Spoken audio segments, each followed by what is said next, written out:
Hello বন্ধুরা, আশা করি আপনারা অনেক ভালো আছেন। আপনাদের দোয়ায় আমরাও ভালো আছি।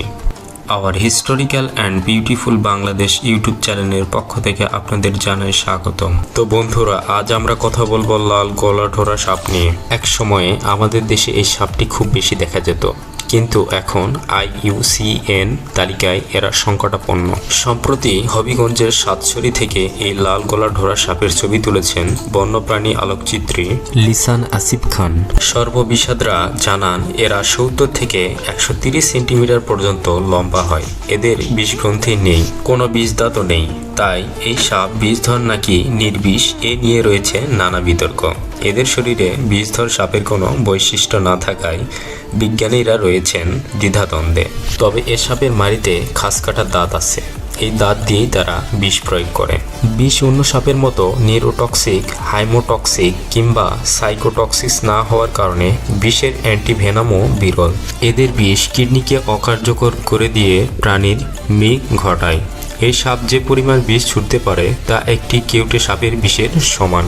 বন্ধুরা, এরা যখন ফনা তোলে তখন অনেকটা রাজকোকড়ার মতো দেখায়। এদের ঘাড় হতে এক ধরনের বিষাক্ত তরল নিঃসৃত হয়, যা পতঙ্গ জাতীয় ছোট প্রাণী মেরে ফেলতে সক্ষম। মানুষ সহ অন্যান্য প্রাণীর জন্যও এই তরল নিঃসৃত ক্ষতিকর। এরা খাল, বিল বা পুকুরের আশেপাশে বসবাস করে। এদের খাদ্য তালিকায় রয়েছে কোলা ব্যাঙ, টিকটিকি ও ইঁদুর। বন্যপ্রাণী আলোকচিত্রী লিসান আসিফ খান বলেন, সাধারণত ঢোরা সাপের কোনো বিষ নেই, কিন্তু লাল গলাঢোরা একটি বিষাক্ত সাপ। এদের কামড়ে মানুষের মৃত্যু পর্যন্ত রেকর্ড রয়েছে, কিন্তু তাদের রাখা হয়েছে অবিষধর সাপের পরিবারে। ঢোরা সাপে আবার বিষ, একথা শুনলে আমার মতো আপনারাও অবাক হবেন, কারণ ছোটবেলা থেকেই আমরা জেনে এসেছি ঢোরা সাপে কোনো বিষ নেই।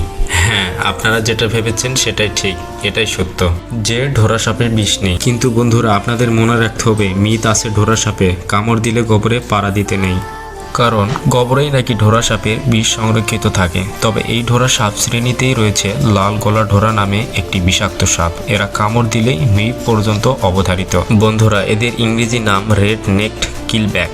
এরা দেখতে মূলত ঢোরা সাপের মতোই, শুধু মাথা থেকে গলা পর্যন্ত লাল, আর চোখের নিচে রয়েছে কালো কাজল। এই জন্য এই সাপটি দেখতে অনেক অনেক সুন্দর।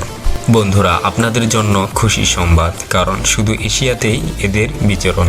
বাংলাদেশের উত্তর পূর্ব ও দক্ষিণ পূর্ব পাহাড়ি বনাঞ্চলের খাল, বিল বা পুকুরের আশেপাশে এদের দেখতে পাওয়া যায়। বন্ধুরা, আমাদের ভিডিওটি দেখে আপনারা অবশ্যই বুঝতে পেরেছেন যে এই সাপটি আসলে দেখতে কত সুন্দর।